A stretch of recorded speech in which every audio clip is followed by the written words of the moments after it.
I'm someone who always is driven by what's next. I really am trying to live more in the moment and actually appreciate what's happening now. I'm always about like tomorrow, and when things are going bad, I'm like it'll be different tomorrow, it'll be different next week. Like I've just moved. Like when I move, I'm going to feel better about things. And again, is that what we can do in the time frame that we've got. We say our lives are short, our pets' lives are even shorter, and it's a case of what can we do now in this moment to make things better? How can I improve things, even in a small way? And that's why also from an owner perspective, I understand people work, people have financial limitations, and who am I to judge? Like I will not judge. Even people, if they've got different opinions to me, the bottom line is most people want to do good, and most people want to improve the lives of their pets. And if I can help do that in some way, in some form, then that's what I'm grateful for. Hey everyone, and welcome to the Paws Effect Podcast. So today we're changing things up. I'm Matthew. You might have seen me before as the dog trainer on the podcast. And today I'm doing something super exciting. I'm interviewing Carra, so we get to know the lady behind the podcast. Hello, Carra, and welcome to your own podcast. Thank you. Thank you for having me. It's an absolute pleasure. And we have Freya joining us, which is great. Exactly. So why this podcast? What made you get started? So great question, great opening question. It was born out of the desire for Ultra Pet to target pet owners and try and provide information that wasn't accessible or readily available. And I wasn't the keenest to go out there and lecture. It's just not my style. For me, it was about having the opportunity to speak to experts in every field and provide those answers to those pertinent questions. So really, it's a learning opportunity for me, and it's been a great journey. It's 1 year. 1 year? 1 year. That's pretty impressive. Do you know how many episodes? This is what happens when you film at home. You have the cats fighting in the background. Well, I think that's my new addition, trying to get on with Freya.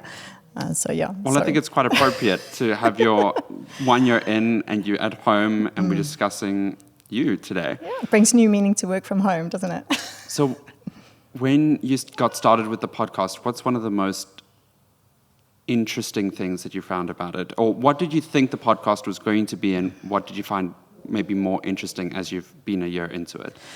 So that's, again, a great question, one I haven't necessarily thought through fully, but for me, initially I didn't really have a why. I didn't really have a direction. I didn't know sort of how the podcast would be received.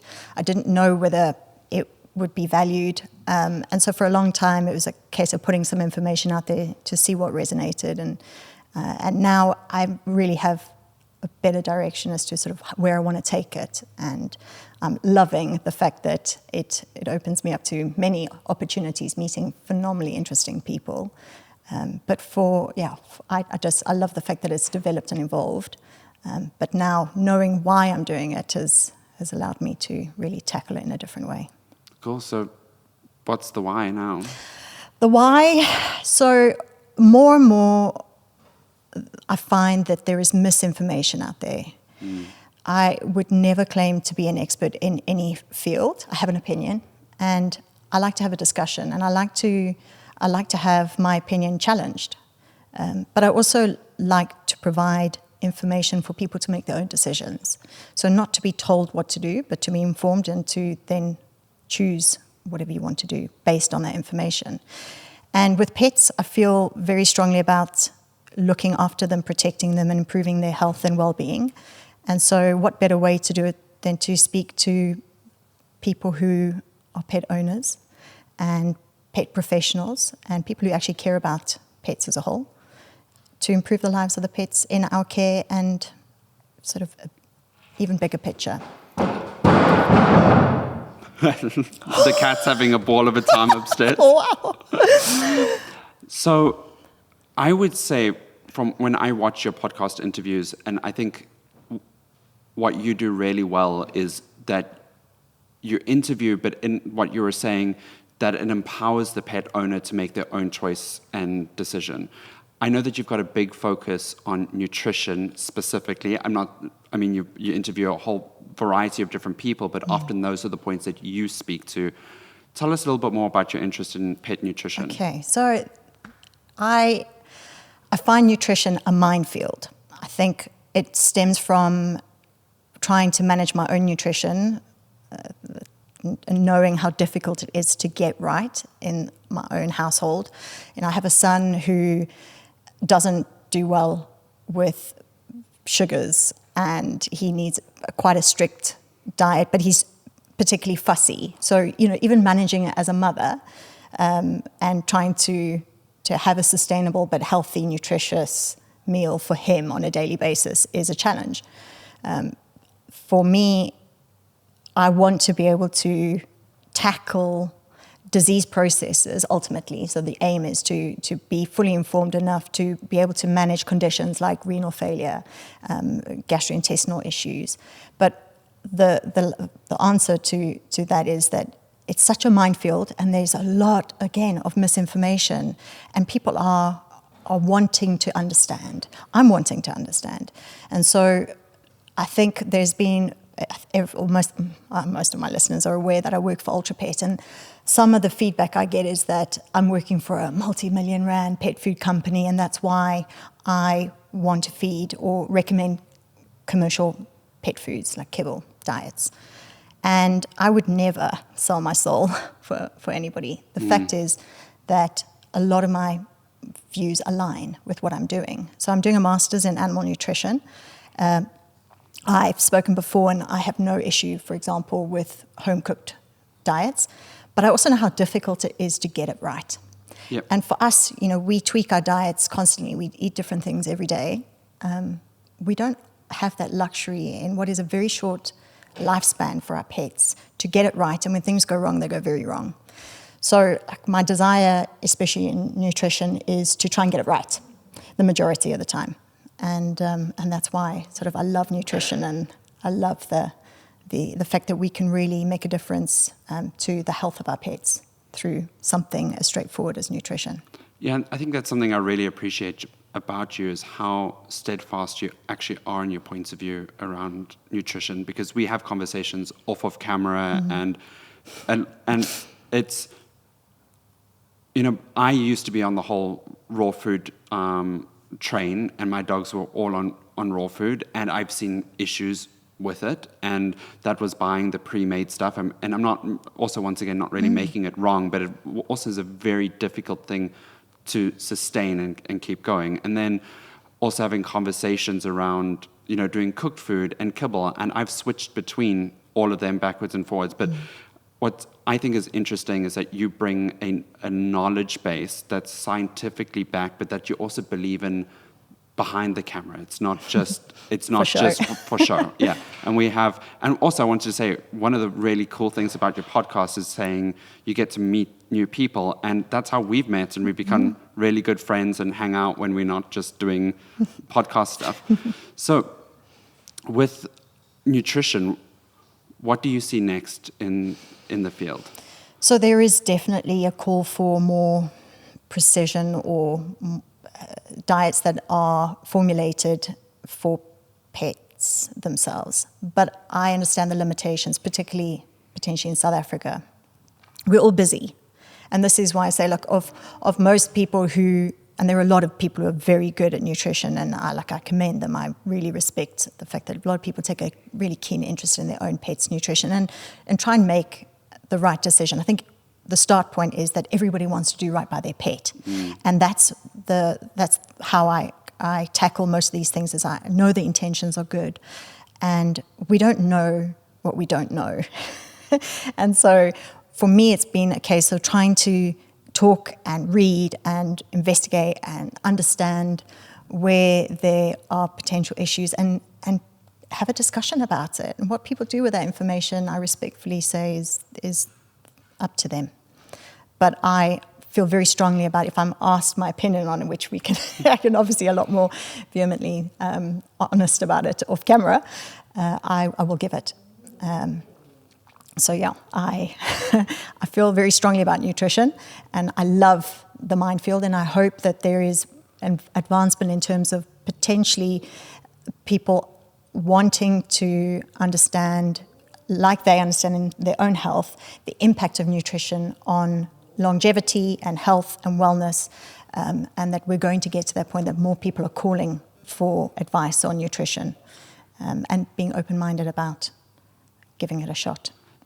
Yeah, so I really like what you're talking about, like longevity, and you kind of touched on this earlier, but over the weekend we had a conversation, and I hadn't thought about it this way and not just to keep going on about the nutrition stuff, but when we're looking at an animal's lifespan, 1 week in their life is equivalent to 1 month of our, I mean, you can't really exactly do the maths, and I really looked at that, I was like, even 1 day with your pet is, that's like 1 day with them is like a week in human life, right? And it's when you look at that, you actually go, okay, I need to be a bit more mindful and actually spending time with them and the quality time, because they're not here for a long time. They're not here long enough. No. And with that, how do you balance your personal life, your nutrition, your kids' nutrition? I mean, you've got your dogs. Oh, please. And you've got your dog's nutrition handled, but how do you balance it all? Like, what does your day look like?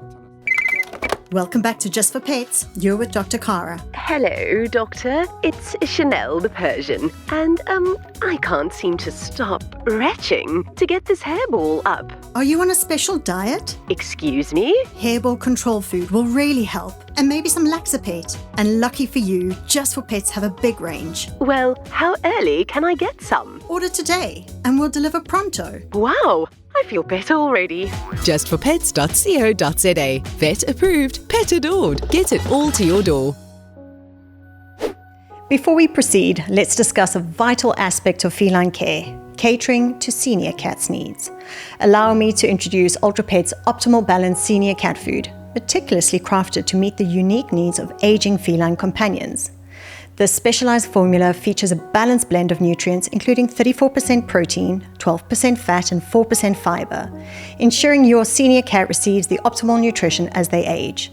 With a delectable chicken and rice flavor, UltraPet ensures that even the most discerning senior cats will enjoy their meals. Plus, the vacuum-coated kibbles deliver a taste experience that will keep your cat coming back for more.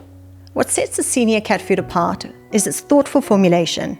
With added taurine to promote good eyesight and healthy cardiac activity, your aging companion can enjoy their golden years with vitality. Made with fresh meat, this food provides a better source of healthy protein, while essential vitamins and minerals from VitaCat supports overall health, body function, and immune system protection. For ongoing dental health, the inclusion of calcium and phosphorus help protect your senior cat's teeth. Plus, the optimal mix of omega-3 and 6 fatty acids support a shiny coat and a healthy skin.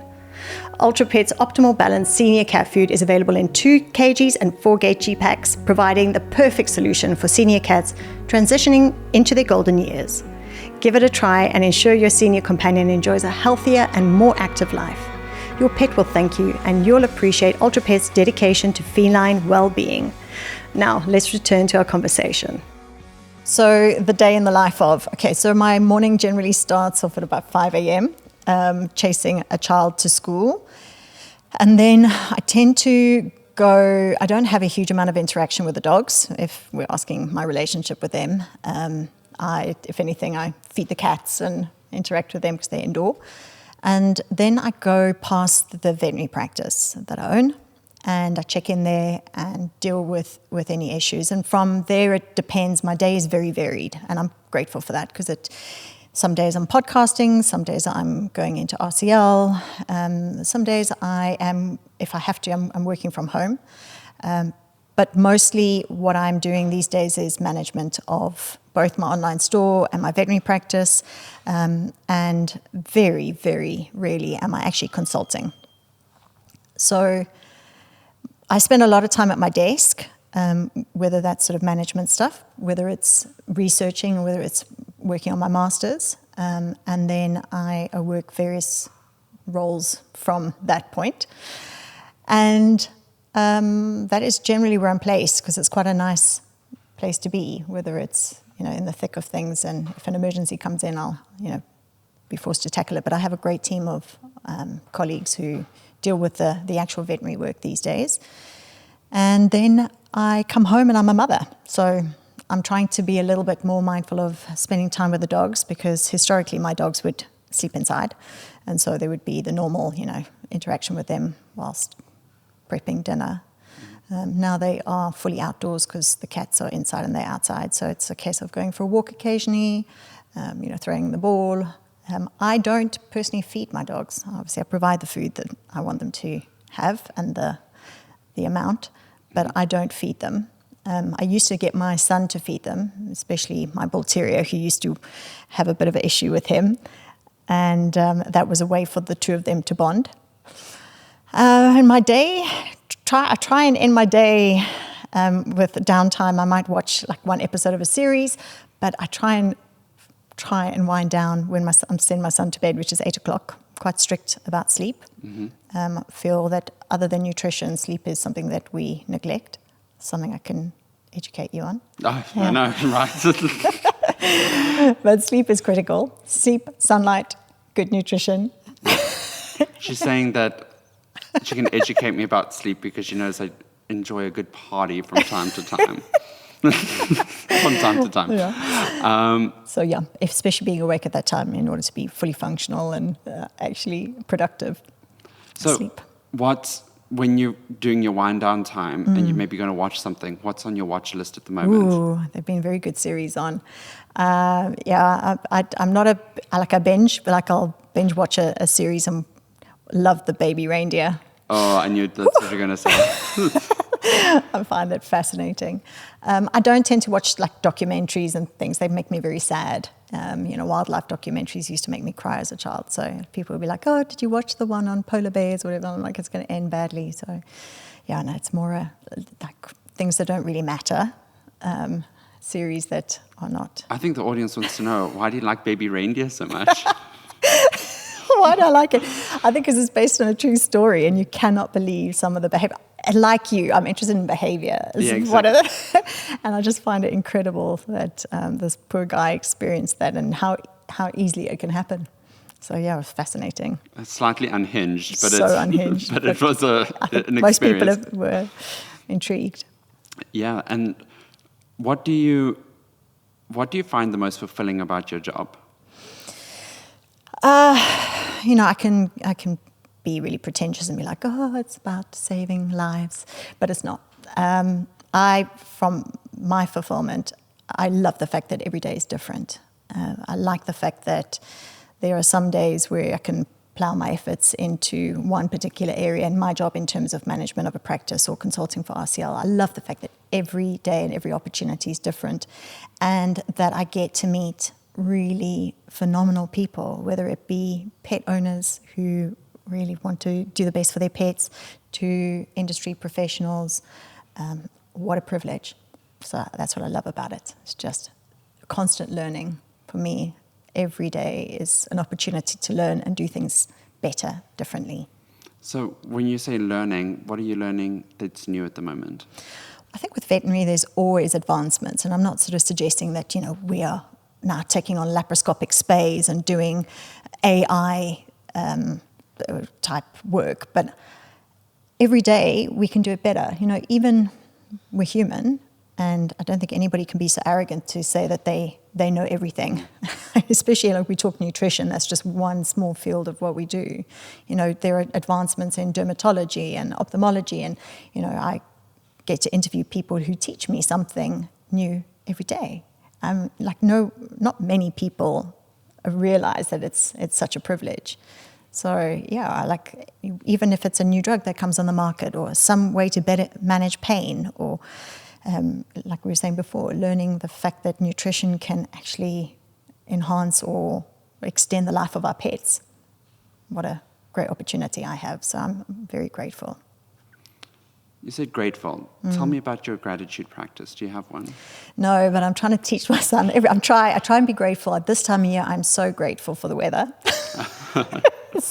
Although I can understand that this time of the year, May, June, is just the most beautiful time, especially here in Durban. It's just the weather is divine. It's not too humid, but it's perfect. Now we're having a conversation about the weather on the I podcast. Let's move on from that and talk about your gratitude. Yeah, look, I'm someone who always is driven by what's next. I really am trying to live more in the moment and actually appreciate what's happening now. I'm always about like tomorrow, and when things are going bad, like it'll be different tomorrow, it'll be different next week. When I do this, I've just moved, like when I move, I'm going to feel better about things. And my son was very sweet yesterday. He got in the car and he said, "Mom, I just had this feeling today that you're going to die." Like, what? You call that sweet? No, it was sweet that he actually communicated that with me. I said, of course, we're all going to die, which maybe most mothers will be a bit more diplomatic about their answer. But I was like, we're all going to die. But I was like, I'm not planning on going anywhere anytime soon. And again, is that what we can do in the time frame that we've got. We say our lives are short, our pets' lives are even shorter. And it's a case of what can we do now in this moment to make things better? How can I improve things, even in a small way? Like I say, being appreciative of the nice weather, looking at the sunrise in the morning, that beautiful sky, noticing things that I wouldn't normally. So in terms of gratitude, I'm grateful. Taking the dogs for a walk, it gives me great pleasure, and I always go like, I must. And then when I do, I love. Yeah. But sometimes life gets in the way, and that's why also from an owner perspective, I understand people work, people have financial limitations, and who am I to judge? Like, I will not judge. Even people, if they've got different opinions to me, the bottom line is most people want to do good, and most people want to improve the lives of their pets. And if I can help do that in some way, in some form, then that's what I'm grateful for. Yeah, I think you just briefly touched on the points of not everyone has the same maybe availability, whether it's resources financially or time resources, but might still have a pet. Mm-hmm. And I think as pet working professionals, I wouldn't say vet is a pet working professional, but as a dog trainer and you working as a vet, I think a lot of people feel guilty sometimes when they tell us, I don't get to walk my dog, or even you said you don't feed your dog. There's nothing to be guilty about. That's just, it's part of life. And I think, that's something that you're really great with communicating and working with people, of not creating a space that makes people feel wrong or bad, just informed to be able to do better. But sometimes you actually don't have the ability to do better. And my next question was, not the ability to do better, but there's a point of always helping and trying to do things. How do you find that balance of when you need to take time out for yourself and not, or when you, especially in your type of career where there's always an animal to help, and there's, if you were looking for it, you could always find something to do. And as a dog trainer, yes, I could always find a dog to train, what I mean, or to go and help at a rescue center. But there's times where you have to, navigate that to finding time for yourself. How do you do that in your life? So I think it's taken a lot of time, and it's required me to get some perspective. So like a lot of people out there, I've gone through difficult relationships, I've gone through a divorce, I've moved house, I am a mother, which is every day is a challenge. And for me, it's not necessarily about taking time out for myself. It's finding things that I find fulfilling, which for me is more important than sort of time out or time away. But I like the fact that you brought up the guilt thing.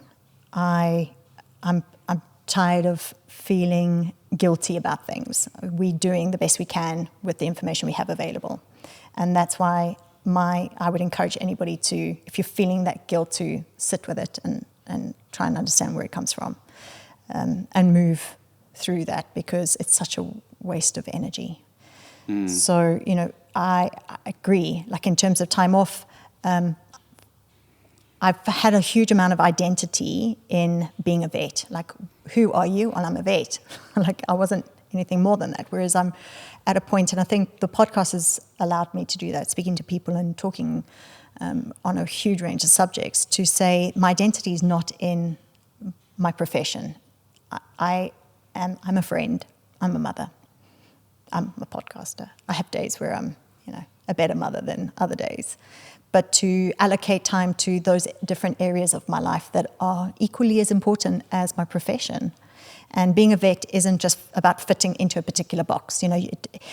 a lot of people said, but you're not consulting anymore, so you're not a vet. I'm like, well, I'll always be a vet. And I can always go back to that. And I can do, 500 spays. Does that make me, More the of a best? vet. No one's patting me on the back and giving me a medal. Where is the fulfillment coming from? So for me, it really is a case of trying to now give back, and that feeling of giving back is fulfilling and something I want to do more and more of. And I think I've got more capacity to do that these days, whether it's an age thing or a time in my life that I have the ability to get some perspective and then review and adjust. So do you want to get back into, is there any desire for you to get back into practicing veterinary? Consulting. Yeah, that's the word I'm looking for, consulting. Perhaps when there is, the reason I loved emergency medicine and critical care was because it was very in the moment. It required immediate attention, and I just thrived. So I did emergency work for 8 years. Now, most people cannot do night shift for 8 years, nor would I advise it. It's not, like we're talking about our mental health. It's not healthy to work those kind of shifts and not get adequate sleep. So I loved that work. Would I want to get back into consulting? It doesn't drive me like other things do. I really enjoy the educational opportunities. I don't know whether, I would never say never. I mean, I have a few people who say, well, would you mind vaccinating my dog? Or would you mind looking at this? Perhaps when nutrition becomes one of the vital consultations again, or for the first time, maybe then I will. And, whether it's a case of formulating food or advising or sort of adjusting things based on what I feel is a more specialized role. Who knows? But I don't, at this stage, I have so many things I want to do that for me to get back into the consulting room isn't a priority right now. So I wonder if any of the listeners are wondering if there's any romantic relationships involved in your life. Why? Because I only show the cats and dogs. And Exactly. So yes, I mentioned that I went through quite an unpleasant divorce, and I'm very respectful about that because I share a son. But I am in a relationship with a man whose name's Leon, and he has 4 children, and between us we now have 5 children. And yes, it's 4.5 years down the line, so it's I wouldn't say it's a new relationship, but it's very nice to at this stage in my life also to have found someone who sort of aligns with my views and that I really enjoy the company of. So Yeah, and a real fun family. There's never a dull moment, is there? Never a dull moment in this house. And I've had a couple of parties here with the full family, and it is exciting and fun, to say the least. Yeah. No, they're a very dynamic family. They come with a lot of drama, but often very, very positive stuff. They really are great people. And for me, having come from as an only child and had only one son, to now be part of a big family is great. Like you said, it's never quiet. I didn't actually know that about you, and I've never asked about if you had siblings. Also an only child here, so this is why we get on so well. And Virgos. And Virgos, exactly. What do your evenings look like with Leon, or your days look like with Leon balancing? So the evenings, very much so. He's also in the medical profession. So there may be a little bit of discussion on what's going on in our lives in terms of careers or cases, obviously respectfully, because we take oaths to keep things confidential. But we'll discuss cases or things we're interested in, or what we're striving to do. So there's a lot of discussion around mealtime, which is quite nice for me, like going back to having had one child that was historically, like most moms, it was like a case of, put my son in front of the TV and eat, and then I'd eat later. Whereas now it's very much a family affair of trying to eat a nutritious meal and then have some family discussion, tackle things if we need to. But yeah, there's a lot of pleasant conversation around food, as most people can resonate with. Yeah, I mean, when I've been here over dinner or lunch, it's often a conversation. It's about nutrition and the food. But what I find really engaging is the level that it goes to. It's not just about what's good for you and what's bad for you. It's the complexities of how certain things are cooked and how that activates certain nutritional values in food. And how do you navigate, not how do you navigate, but there's definitely some overlap between Leon's working with humans and you working with animals, but there is this sort of interconnectedness of the science that overlaps and is really, really interesting. Yeah, very much so. So I think we are both, and he's an avid reader and sometimes will challenge me on my ideas, which I love. You know, I'm never ever someone who, if I come across an opinion that's different from mine, will say it's wrong. It just makes me want to research more and understand and ensure that the way I'm feeling is a legitimate feeling, or the fact that I can't say it's all about feelings. You got to know that these are facts, and there's some scientific basis to what we're saying. And I think, for that, I'm really grateful that I've got someone who will engage in those kind of conversations. It's not every day. Sometimes we talk absolute nonsense. It's not all. I'm not going to pretend we sit at dinner all the time having conversations about nutrition, but whether it's something that we've read or come across, there's not many people you can engage in science. Totally. And I think we need to add that it's not sitting around just talking about that 24/7. Yeah. Sometimes it's looking at TikToks when you're allowed to in this house, because that's another fun fact is super fast internet, but like everything is banned. So that's because in the interest of our children, we've recognized that the amount of screen time is excessive. And so they have access to the internet, but they don't have access to Instagram and TikTok and Facebook. And YouTube is limited. And certainly screen time for the PS5 is very popular. Very popular parents, I'm sure. Yeah. What I think is interesting is it's also not just like a rule in the house. You guys have set up a system on the actual network that doesn't allow for everyone to access, and it might just be interesting that I don't think that many people do that. And well, then it's not us. We haven't turned it off. It's turned off. It's sort of a separation from, like, when my son goes, "Oh, Mum, can you turn it back on?" I go, "I don't know how," and it's the truth. I don't. Like, it's too complex. It's been set up, so. Well, exactly. I mean, even when we were trying to just look at TikTok for research, we couldn't even get onto and it took us like, sorry. No, well, it's nothing to be sorry about, but it took us like 10 minutes to realize, oh wait, TikTok's actually banned in the house. Which is fun. So, what inspired young Carra to become a vet? Oh, okay, I've answered this question before, once or twice. So I did the typical thing I advise against. I love animals. And so I want to be a vet because I love animals, which I'm really pleased that at the time where I applied, I was ready to apply for vet school, that I wasn't academically able to get in, because it meant that when I was reapplying after doing a chemistry degree, that was a point where I could say, do you really still want to be a vet? And I did. And I did then because I was interested in science. I'd done a chemistry degree, I'd done a lot of biological medicinal chemistry, and I just loved it.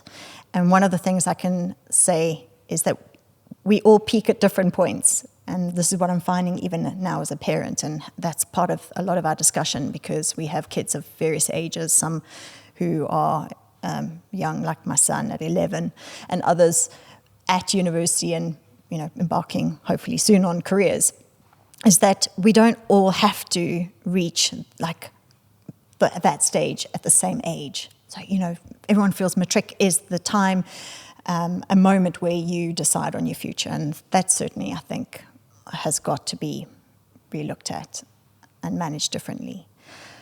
I was not ready to be a vet then, and I wouldn't necessarily have coped or been in this position if I'd gone and done veterinary right from the start. It's a really tough degree. It takes a little bit of maturity. And so I love the fact that I did it, and I did it then for the right reasons. Whether it was what I thought it was going to be, no. I had no idea that I was embarking on a career that was going to be so complex. And I don't mean complex in terms of difficulty, but challenging in terms of the kind of barriers that we face, which I discuss on other podcasts with various guests. But I love what I do, and I don't have any regrets. And that's, we talk about gratitude before. I'm really grateful for that I can sit and go, like, yes, obviously. Sometimes I go, if I'd used my chemistry degree, I could have potentially been somewhere different, financially earning a nice whacking salary, driving around in a super fancy car. But it's not what brings me fulfillment. So I love what I do, and it's good to feel that. It's a good place to be. And what was the segue for you from being a vet into owning your own vet practice, and not even just a small one, to add to that? It's one of the only 24-hour vets, the only one in our area in Hillcrest, and maybe one of 3 or 4 in our province. Mm-hmm. I don't know how many there are emergency vets. 3 or 4. 3 or 4, yeah. So that slightly happened. It slightly landed in my lap, and I had to kind of take responsibility for it.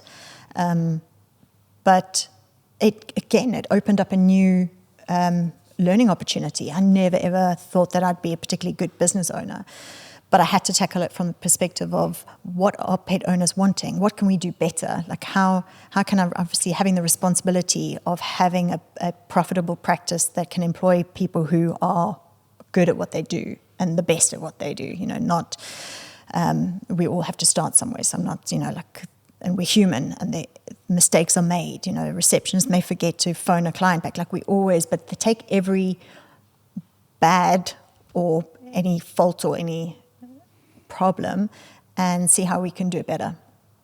And that's great. I mean, that was a steep learning curve. I mean, now looking back, I go, I don't quite know how I did that, but I loved it. What an opportunity. So, I'm very privileged that I had that. Privileged, and you're proud. I mean, to build a business like that it's impressive, and keeping it going. It's not, there's a lot of moving parts. Mm. And I was just there yesterday, and I realized how many staff you actually have to run the operation. Mm. It's not a small fleet. Yeah, and often, decisions, I'll have someone come to me and they want something, and I go, look, I have to look at things in the interest of a team, in the interest of a practice. And this is, you obviously want happy individuals when you're employing people, because happy people are productive. And that's the kind of environment that I want to be part of. But it's about a team effort. You can't, be making decisions on the basis of small things. It's a perspective thing again, which I suppose I'm getting a bit better at looking at. Okay, so to wrap this up, what's one big perspective shift that you are looking at for the next year in this podcast? Okay, so probably, initially it's been a case of taking the opportunity to interview people as there's been availability. I would love to extend the reach, tackle subjects that people are now asking me to do, things like diabetes, and I love some of the clinical. I love conversations, any conversation, because I think anything pet related is valuable. But to provide more clinical podcasts so that pet owners, when they're struggling with a particular pain point, so they've got a diabetic animal or they have a cat in renal failure, to have access to that information, I think, for me, that is where I'm hoping to take it, so that people can tap into that as and when they need it. You think, I'm not going to need it now, but to talk about our geriatric pets, and then we all know, well, I've got a puppy now, but when I need that information, it's available, and then to be accessible. Obviously I am one person, but I am available, and I enjoy being able to help. So even if I can't provide the answer, and I would never claim that, sometimes I go, sure, I don't. Either I will look it up and I will find the answer, or I will find someone who can answer it. So I want to be sort of accessible for people, and even if it's a case of directing them so that they can best care for their pets. That's the aim. I love it. So thank you everyone for joining us for the Paws Effect podcast. Thank you, Carra, for letting me take over for an episode and interviewing you. And if you guys want another episode like this, let us know and send us in some questions that you want to know about Carra and her personal life and how she runs her life and all of that good stuff. So we'll see you guys in the next episode. Bye for now. Bye. Thank you. We have an exciting announcement to make. We are looking for guest speakers who are passionate about the pet industry and sponsors to support future episodes. Are you an expert in pet training, nutrition, or behavior? Maybe you're a veterinarian with insights to share, a pet store owner with unique experiences, or a pet product inventor. We want to hear from you. The Paws Effect Podcast is a platform for industry professionals like you to showcase your knowledge, experiences, and stories. As a guest speaker on our podcast, you'll have the opportunity to share valuable information, engage with our audience, and have your voice heard in the pet community. Whether you want to discuss training techniques, emerging pet care trends, or the importance of mental stimulation for pets, we want to feature you and your expertise. So, if you're passionate about pets and have something to say, we invite you to join us on an upcoming episode of the Paws Effect Podcast. But wait, that's not all. The Paws Effect Podcast is also seeking sponsors to support our mission of educating and entertaining pet lovers worldwide. By becoming a sponsor, you'll gain exposure to our engaged audience and have your brand associated with the love and care that we have for our four-legged friends.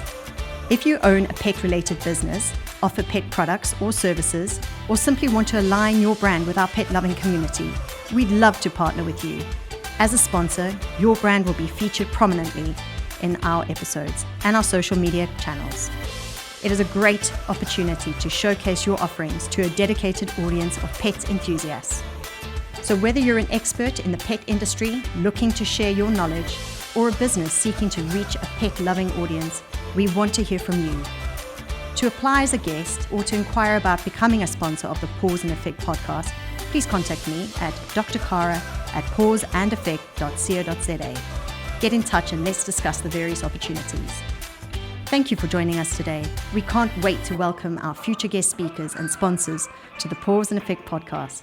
Remember, every episode is an opportunity to celebrate our four-legged friends.